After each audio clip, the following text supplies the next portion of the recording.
すいません、熟女のおっぱいについて語ってください。まあ熟女のおっぱいはね、若い子と違ってね、ちょっと衰えてるんですよ。だからね、やる気がないんですよ。わかります？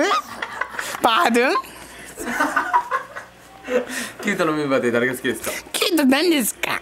AKB48 ではAKB ってやっぱ高見菜ですかね。好きな AV 女優は？僕 AV 上に興味あるんですけど、何でもいいんですよ。じゃあ好きなエロアニメは？エロアニメそんな気持ち悪いから見てませんね。じゃあ何をオナニーしてるんですか？